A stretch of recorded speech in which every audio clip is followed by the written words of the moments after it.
The oil lamp on the small kitchen table was sputtering, casting a sickly yellowish glow that did little to fight the oppressive gray morning pressing against the window pane. Elias traced the dust motes dancing in the meager light. The last dust of his homeland, he thought, trying to hold the simple image in his mind. He wanted to pocket it, this feeling of solid old-world dirt beneath his boots, before the churning Atlantic swallowed it forever. Outside, the cobbled streets of Bremen were hushed, the sound of the dockworkers' carts still muted by the early hour.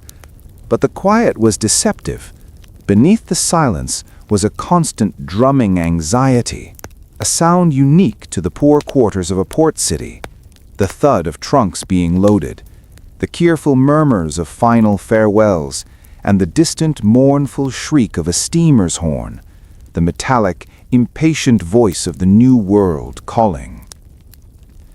Elias, at 23, felt a weight on his shoulders far older than his years, a coat tailored from generations of unfulfilled ambition.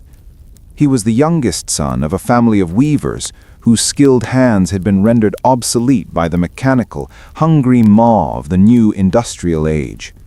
His grandfather had died at his loom, protesting the very nature of the machine. His father had simply folded the family ledger, the numbers too grim to argue with, and pointed Elias west.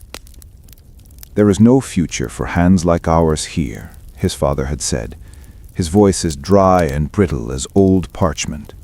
"Only ghosts and the rust of what used to be. Go.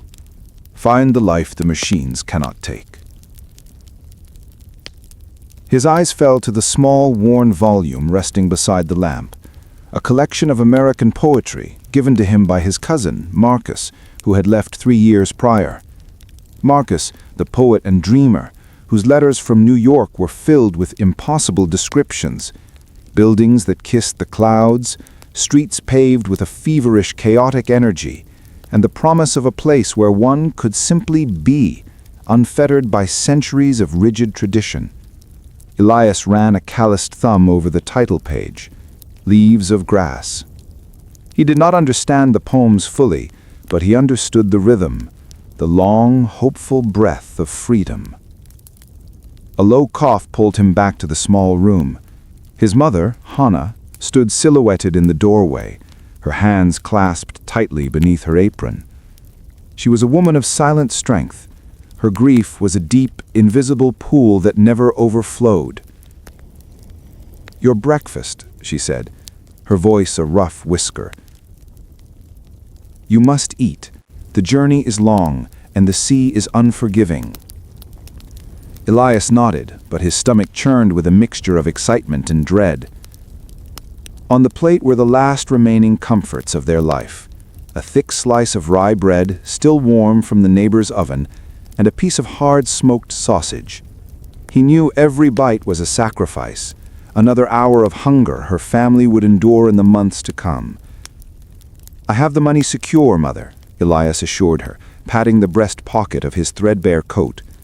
The small leather pouch, containing the modest sum his family had pooled and borrowed, felt like a lead weight. It was the entire stake for his new life, a life that would, eventually, purchase their freedom too. Hannah finally stepped into the light, and Elias saw the raw, unshed tears glistening in her eyes. It was the first time she had truly let her composure slip.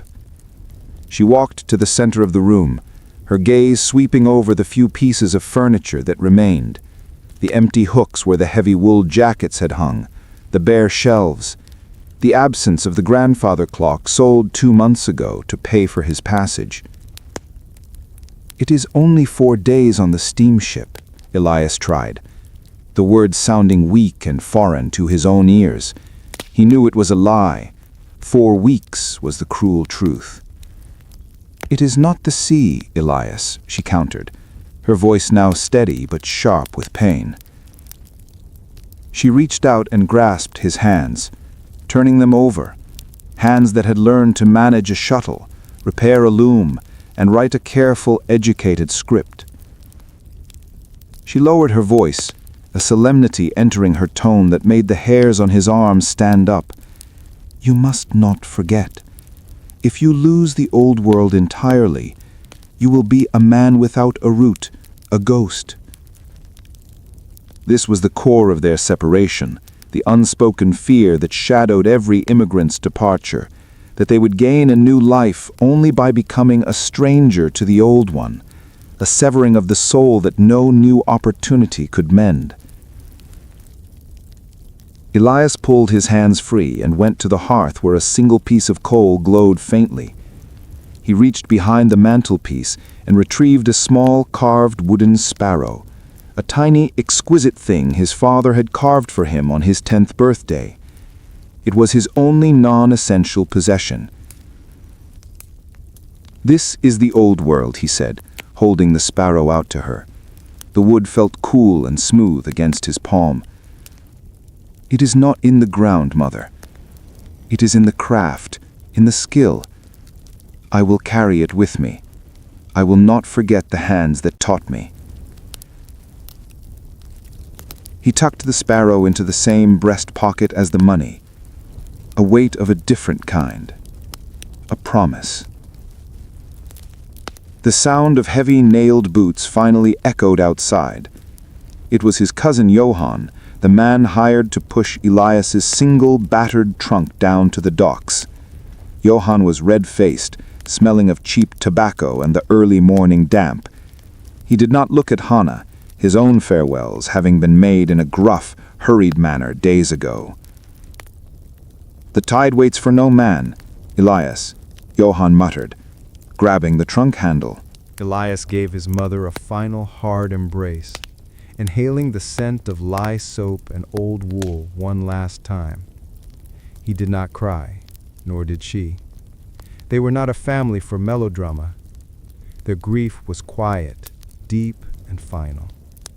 He kissed her forehead, a gesture he hadn't made since he was a boy, and turned his back before she could see the final flicker of pain in his eyes. Stepping out onto the street, the cold air hit him, clean and sharp, clearing the stuffiness of the small house from his lungs. The sun had not yet risen, but the sky was lightening, revealing a chaos of people converging on the port. Families were huddled around piles of belongings, all of them with the same mixture of desperate hope and heartbreaking loss etched onto their faces. They were Danes, Swedes, Russians, and countrymen of his own, all pressed together, speaking different tongues, yet all unified by a single, terrifying destination. Elias walked beside Johann, his eyes scanning the crowd. He saw a young mother clutching a porcelain doll, a stoic father adjusting the cap on his teenage son, and an old woman who was simply sitting on her trunk, weeping without sound. Each face was a single painful story of departure, a thread severed from the great tapestry of Europe. Then he saw the ship. It was immense, an iron beast belching black smoke into the pallid sky, the SS Atlanticus. Unlike the romantic sailing ships of old, this vessel was all utility, steel plating, churning paddle wheels, and the distinct, oily smell of coal smoke. It looked less like a ship and more like a great floating factory designed solely for the mass transport of human hope. Johann stopped at the gangplank, a wooden ramp thick with mud and sea spray. The line of people was long, stretching back past a customs official in a severe blue uniform who barked orders in German. "This is it, Elias. Remember what your father said. Work hard, send the money, and keep your head down. America is a business, not a fairy tale." Elias looked at the ship, then back at the city, its old churches and narrow timber-framed houses becoming a distant, indistinct wall of shadow in the burgeoning light. It was the last he would ever see of his country, of the language that had cradled his life, of the customs that had shaped his identity. The old world was receding even before the ship had cast off. He felt the wooden sparrow against his chest, the ghost of his grandfather's craft. He remembered the poet's words from the little book. I am large, I contain multitudes. He took a deep breath, smelled the brine of the sea and the bitter tang of ambition, and stepped onto the gangplank. The plank vibrated beneath his boots with the power of the ship's engines, a constant, low tremor that felt like a pulse. He was being absorbed by the great iron machine.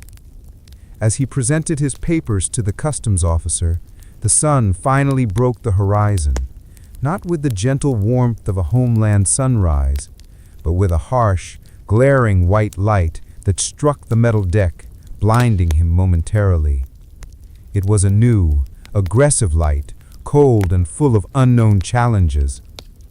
He looked up and saw, across the water, the familiar silhouette of the Bremen church spire catching that final golden European light. It was a brief, dazzling farewell. Then the officer stamped his papers with a loud official thwack, and the sound of the steel door closing behind him marked the end of an era. The light was extinguished. Elias was thrust onto the crowded, loud, and unsettling steerage deck. The air was thick with foreign smells and foreign languages, a confusing, terrifying cacophony of a world already rushing away from the comfort of the familiar. His journey had begun, and the only certainty was the vast, indifferent ocean waiting ahead. He was no longer a weaver's son from Bremen. He was now just one more hopeful shadow heading toward a distant, uncertain shore. He clutched the sparrow. He would not forget. He could not forget. The new world demanded everything, and the one thing he had to keep was the memory of the light he had just left behind.